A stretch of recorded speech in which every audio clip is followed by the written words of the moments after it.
Hi friends, எல்லாத்துக்கும் வணக்கம். நம்ம இந்த வீடியோ பார்க்க போகிறோம்னா 11th பயோசுவாலஜி பாடம் 6க்கான புக் பேக் ஆன்சர் மற்றும் முக்கியமான கூடுதல் தான் பார்க்க போகிறோம். இந்த வீடியோ உங்களுக்கு கண்டிப்பாக பயனுள்ளதாக இருக்கும். பயனுள்ளதாக இருந்துச்சுன்னா லைக் பண்ணிவிட்டு மறக்காம சப்ஸ்கிரைப் பண்ணிக்கோங்க. வாங்க வீடியோக்குள்ளே போகலாம். பக்கம் 120 மதிப்பீடுக்கான 1 மார்க்கான ஆன்சர் புக்கில் டிஃபால்ட்டாக அவங்களே கொடுத்துருப்பாங்க ஆன்சரு. அதனால் டேரெக்டாக நம்ம 2 மார்க் 3 மார்க் 5 மார்க் போயிடலாம். பேஜ் நம்பர் 121 எடுத்துக்கோங்க. 17வது கொஸ்டின், தட்டைப்புழு, மண்புழு, மீன், இறால், கரப்பான் பூச்சி மற்றும் பூனை ஆகியவற்றின் சுவாச உறுப்புகளின் பெயர்களை கூறுகின்றிருக்காங்களா? இதுக்கான ஆன்சர் இது சைடில் எழுதிக்கோங்க. இது 2 மார்க் கொஸ்டின் தான். ஸ்க்ரீனில் தெரியுது, நோட் பண்ணிக்கோங்க. தட்டைப்புழு உடல் பரப்பு, மண்புழு உடல் பரப்பு, மீன் செவில்கள், இறால் செவில்கள், கரப்பான் பூச்சி மூச்சுக்குழல், பூனை நுரையீரல். இதை மட்டும் இல்லைனா போதும், 2 மார்க் கொடுத்துருவாங்க. அடுத்த கேள்வி நம்பர் 18, இரத்த சிவப்பணுக்களில் பைகார்பனேட் உற்பத்தியை ஊக்குவிக்கும் நொதியின் பெயரை கூறு. இதுக்கான ஆன்சர் ஒரு ஒன்லைன் மார்க்ஸ் தான். கார்பானிக் அன்ஹைட்ரேஸ் நொதி. இது சைடில் எழுதி வச்சுக்கோங்க. இது ஒரு 1 மார்க் கொஸ்டின் தான். அடுத்த கொஸ்டின் கேள்வி நம்பர் 19, காற்றானது நாசியிலிருந்து மூச்சுக்குழலை அடைய பல உறுப்புகளை கடந்து செல்கிறது. அவ்வுறுப்புகளின் பெயர்களை வரிசைப்படுத்துக. இதுக்கான ஆன்சர் பக்கம் 107 இருக்குது. 107ஆம் பக்கத்தை எடுத்துக்கோங்க. பக்கம் 107 6.2.1 மனித சுவாச மண்டலம் அந்த ஹெட்டிங்கில் ஸ்டார்டிங்கிலிருந்து கீழே 5வது லைன் நுண்ணுரை இது வரைக்கும் நோட் பண்ணிக்கோங்க. இதான் 19வது கேள்விக்கான ஆன்சர். இதில் உள்ள 6 கரெக்டாக இருக்கணும். 6 மாறக்கூடாது. ஏன்னா நாசையிலிருந்து மூச்சுக்குள்ளருக்கு போகிற 6 தான் கேட்டிருக்காங்க. இதில் 6 மாற்றி எழுதிங்கன்னா மார்க் கண்டிப்பாக குறைப்பாங்க. அதனால் 6 கரெக்டாக எழுதுங்க. வாங்க அடுத்த கேள்வி போகலாம். கேள்வி நம்பர் 20, உணவு விழுங்கும்போது குரல் வளையை மூடும் சுவாச அமைப்பு எது? இதுக்கு ஆன்சர் பக்கம் 108 இருக்குது. 108ஆம் பக்கத்தை எடுத்துக்கோங்க. அதுக்கப்புறம் அதே இதில் 21வது கேள்வி, மூச்சுக்குழாயில் காற்று செல்லும் வழியில் எதிர்ப்பு திறன் மிகவும் குறைவு, ஏன்? இதுக்கான ஆன்சரும் 108 இருக்குது. 108ஆம் பக்கத்தை எடுத்துக்கோங்க.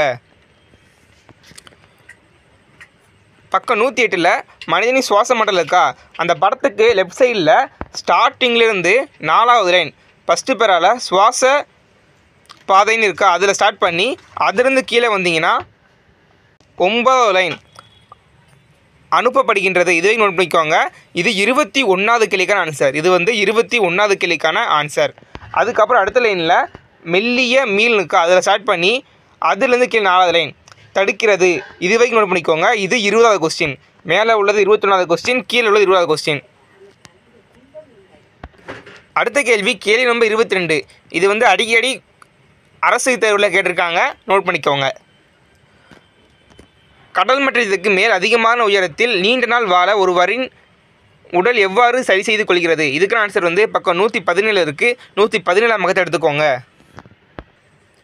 பக்கம் 117 6.7 ஆக்சிஜன் கடத்தலில் உள்ள சிக்கல்களுக்கா, அந்த பேரா ஸ்டார்டிங்கிலிருந்து 4வது லைன் இருப்பதால் இருக்கா, அதை நோட் பண்ணிக்கோங்க. இந்த இதில் 8000 மோட் இருக்கா, 8000 அடி இருக்கா, அதை அடிச்சுட்டு அதிக உயரத்தில் மாற்றிக்கோங்க. மாற்றி நோட் பண்ணிக்கோங்க. நோட் பண்ணிவிட்டு அதிலிருந்து கீழே 4வது லைன் ஆக்சிஜன் இருக்கா, அதில் ஸ்டார்ட் பண்ணி ஆக்சிஜன் ஹீமோகுளோபினுடன் குறைவாக இணைகிறது. நோட் பண்ணிக்கோங்க. நோட் பண்ணிவிட்டு அடுத்த பாயிண்ட் சிறுநீரகத்திலிருந்து அதிக அளவு எரித்ரோபயாட்டின் ஹார்மோன் உற்பத்தி ஆகிறது. இது மட்டும் நல்லா இப்போது மார்க் போட்டுருவாங்க. சப்போஸ் 3 மார்க்கில் கேட்டாங்கன்னா கொஞ்சம் விரிவாக எழுதுகிறோம். ஆக்சிஜன் ஹீமோகுளோபின் இருக்குது, அதில் ஸ்டார்ட் பண்ணி அந்த பேரா முடிவை நோட் பண்ணிக்கோங்க. இதுதான் 22வது கேள்விக்கான ஆன்சர். இது ஒரு இம்பார்ட்டன்ட் 2 மார்க் 3 மார்க்கெலாம் கேட்க வாய்ப்பு அதிகமாக இருக்குது. நல்லா நோட் பண்ணிக்கோங்க. அப்படி இல்லாட்டி இதில் அண்டர்லைன் பண்ணதை மட்டும் படிக்கோங்க. அண்டர்லைன் பண்ணினாலே போதும், மார்க் கிடச்சிரும். 3 பாயிண்ட் இருக்குது. 3க்கு ஒவ்வொன்றுக்கும் ஒரு பாயிண்ட்டு. ஃபஸ்ட்டு பாயிண்ட் என்னதுன்னா, கடல் மட்டத்துக்கூட ஆழத்துக்கு போனால் என்ன ஆகுனா வளிமண்டல அழுத்தமும் ஆக்சிஜன் பகுதி அழுத்தமும் குறையும். ஓகே, அதனால் என்ன ஆகுனா ஆக்சிஜன் ஹீமோகுளோபின் குறைவாக இணைகிறது. ஓகே, 3வது பாயிண்ட் இதனால் சிறுநீரகத்திலேருந்து அதிக அளவு எரித்ரோபயாட்டின் ஹார்மோன் உற்பத்தி செய்கிறது. அவ்வளோதான். இது மட்டும் நல்லா போதும், 3 மார்க் கொடுத்துருவாங்க. வாங்க அடுத்த கேள்வி போகலாம். கேள்வி நம்பர் 23, வாயுக்களின் ஊடுருவல் நுண் காற்றுப்பை பகுதியில் மட்டுமே நடைபெறுகிறது. சுவாச மண்டலத்தின் வேறு எந்த பகுதியிலும் இது நடைபெறுவதில்லை. விவாதிக்க. இதுக்கான ஆன்சர் பக்கம் 114 இருக்குது. 114ஆம் பக்கத்தை எடுத்துக்கோங்க. பக்கம் 114 6.4 வாயு பரிமாற்றம் இருக்கா, அந்த பேரை ஸ்டார்டிங்லேருந்து 7வது லைன் காரணமாகிறது எதுக்கு கவனிக்கோங்க. இதான் 23வது கேள்விக்கான ஆன்சர். இந்த ஆன்சர் எழுதிட்டு இந்த கேள்வி அப்படியே மாற்றிடுங்க. இதனால் போட்டு வாயுக்களின் ஊடுருவல் நுண் காற்றுப்பை பகுதியில் மட்டுமே நடைபெறுகிறது அப்படி முடிச்சிடுங்க. இவ்வளோதான் இதுக்கான ஆன்சரு. இது 2 மார்க் 3 மார்க்கில் கேட்கலாம். அடுத்த கேள்வி 24 சுவாச பாதையை விளக்கும் தொடர் விளக்க வரைபடத்தை வரைக. இதுக்கான ஆன்சர் வந்து பக்கம் 109 இருக்குது. 109ஆம் பக்கத்தை எடுத்துக்கோங்க.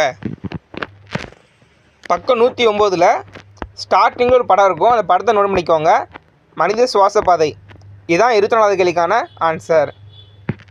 இந்த படத்தில் கொடுத்து பாகத்தை குறித்து கேட்கலாம். அதனால் படத்தை பார்த்துக்கோங்க. இதுவரை கேட்டதில்லை, நான் கேட்க வாய்ப்பு இருக்குது. இந்த இதயம் படம் வரைய தேவையில்லை, நோட் பண்ணிக்கோங்க. அடுத்த கேள்வி நம்பர் 25. இது அடிக்கடி 2 மார்க்கில் கேட்டிருக்காங்க. நிமோனியா ஏன் ஒரு ஆபத்தான உயிரியாக கருதப்படுகிறது? இதுக்கான ஆன்சர் வந்து பக்கம் 118 இருக்குது. 118ஆம் எடுத்துக்கோங்க. நிமோனியானா மீனிங் வந்து சளி காய்ச்சல். இந்த கேள்வியை டேரெக்டாக நிமோனியா கேட்கலாம், இல்லாட்டி சளி காய்ச்சல்னு கேட்கலாம். ஓகே, அந்த நிமோனியாவும் கெட்டிங் போட்டு பக்கம் 118 இருக்குது. அந்த பேரை அப்படியே குறிச்சிக்கோங்க. இதுதான் 25 கேள்விக்கான ஆன்சர். அடுத்த கேள்வி நம்பர் 26 ஆக்சிஜன் கடத்தலின் சிக்கல்கள். இது வந்து 5 மார்க்கில் கேட்க வாய்ப்பு அதிகமாக இருக்குது. இதுக்கான ஆன்சர் வந்து பக்கம் 117 இருக்குது. 117 மக்கள் எடுத்துக்கோங்க. பக்கம் 117 ரைட் சைடில் ஸ்டார்டிங் ஒரு மனிதனுக்கு ஸ்டார்ட் பண்ணி அந்த பேரை எண்டிங் வரை நோட் பண்ணிக்கோங்க. இதுதான் 26வது கேள்விக்கான ஆன்சர். சுவாச மனிதன் கோளாறுகளுக்கு அதுக்கு மேலே நோட் பண்ணிக்கோங்க. இதுதான் 26வது கேள்விக்கான ஆன்சர். இதோட புக் பேக்கான ஆன்சர் முடியுது. நம்ம சுவாலஜி பொறுத்த வரைக்கும் புக் பேக் பண்ணி படிக்கக்கூடாது, இன்டீரியரும் படிக்கணும். அதுக்கான ஆன்சரும் சேர்த்து கொடுக்குறேன், நோட் பண்ணிக்கோங்க. இப்போ நான் சொல்ல போகிற கொஸ்டின்லாம் கேட்கறதுக்கு வாய்ப்பு அதிகமாக இருக்குது. ஓகேவா? அதனால் இந்த வீடியோவை ஃபுல்லாக பாருங்கள், கடைசி வரைக்கும் பாருங்கள். பேஜ் நம்பர் 107 எடுத்துக்கோங்க. ஸ்டார்டிங் லெஃப்ட் சைடில் வந்து சுவாசத்தின் பணிகள் கெட்டிங் இருக்கும். அதில் ஒரு 5 முக்கிய பணிகள் கொடுத்துருப்பாங்க. இதில் ஏதாவது 3 படிச்சுக்கோங்க. இது 3 மார்க்கில் கேட்க வாய்ப்பு இருக்குது. ஓகேவா? நான் சொல்ல நோட் பண்ணிக்கோங்க, வாய்ப்பு அதிகமாக இருக்குது கேட்குறதுக்கு. ஏன்னா நம்ம புக் பேக் முன்னு படிக்கக்கூடாது. அதுக்கடுத்து பேஜ் நம்பர் 110 அதில் சுவாச நிகழ்வின் படிநிலைகள் இருக்கும். இதில் 5 இருக்குது. ஏதாவது 3 படிச்சுக்கோங்க, இல்லை 5 படிச்சுக்கோங்க, ஈஸியாக தான் இருக்கும். இதுக்கு முன்னாடி கேட்டிருக்காங்க. அதுக்கடுத்து ஒரு most important question page number 111 இருக்குது. உட்சுவாசம் வெளிசுவாசம். இந்த கொஸ்டினை பெரும்பாலான பொதுத் தேர்வுலேயே கேட்டிருக்காங்க. ஓகே, இந்த பாக்ஸை ஒழுங்காக படிச்சிருங்க. இது 5 மார்க் கொஸ்டினில் கண்டிப்பாக கேட்பாங்க. இந்த பாடத்துலேருந்து கேட்டாங்கன்னா ஃபஸ்ட்டு 5 மார்க்கில் கேட்குற இந்த கொஸ்டினை கேட்பாங்க. இது அவ்வளோ இம்பார்ட்டண்டான கொஸ்டின். உட்சுவாசம் வெளிசுவாசம் இது ஒன்றை படிச்சுன்னா ஒன்று ஈஸியாக இருக்கும். ரெண்டுமே ஈஸியாக தான் இருக்கும். ஏதாவது 5 பாயிண்ட் வச்சு எழுதி முயற்சி பண்ணுங்கள். இது ஃபுல்லாகவே படிச்சிடலாம், ஈஸியாக தான் இருக்கும். ஓகே, அது கீழே உட்சுவாசம் வெளிசுவாசம் டெஃபினிஷன் கொடுத்துருப்பாங்க. இங்கே மேலே உள்ளனாலே போதும், உங்களுக்கு மார்க் கொடுத்துருவாங்க. ஓகே, அதனால் இந்த பாக்ஸை மட்டும் ஒழுங்காக படிச்சிருங்க. அடுத்த கேள்வி நம்பர் 114 இருக்குது. அந்த பேஜில் ஸ்டார்டிங்கில் பயனற்ற இடம் சொல்லி ஒரு பேரா இருக்கும். இந்த பேரை ஃபுல்லாக நோட் பண்ணிக்கோங்க. இது 2 மார்க்கில் கேட்க வாய்ப்பு இருக்குது. அதுக்கடுத்து அதே பக்கத்தில் மோஸ்ட் இம்பார்ட்டன்ட் 3 மார்க் கொஸ்டின் இருக்குது. சுவாச நிறமிகள். ஓகே, சுவாச நிறமிகள்லேருந்து கொஸ்டின் கண்டிப்பாக கேட்க வாய்ப்பு இருக்குது. இது வந்து ஹீமோக்ளோபின், இன்னொன்று வந்து மெட் ஹீமோக்ளோபின். இது 2 நீட் பண்ணிச்சுக்கோங்க. இது 3 மார்க்கில் கேட்கறதுக்கு வாய்ப்பு இருக்குது. வேறுபாவோட கேட்பாங்க, வேறுபாவோட கேட்கலாம்.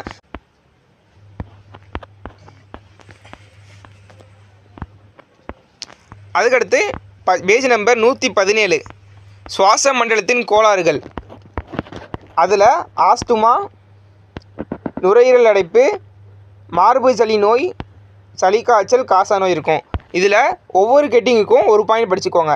இதில் இந்த ஆஸ்துமா கொஸ்டினை நல்லா படிச்சுக்கோங்க. ஒவ்வாமை யோக்கிகளுக்கா, இதனால தான் ஆஸ்துமா ஏற்படுது. இது 1 மார்க்கில் கேட்கலாம், நோட் பண்ணிக்கோங்க. இந்த பாடத்தில் இவ்வளோ தான். இதை தவிர்த்து கேட்கறதுக்கு வாய்ப்பு கம்மி தான். அதுக்கடுத்து லாஸ்ட் டாபிக் 6.9 புகைப்பிடித்தனால் ஏற்படும் தீய விளைவுகள். இந்த கொஸ்டினை ரீட் பண்ணிக்கோங்க. இது 5 மார்க்கில் கேட்கலாம்.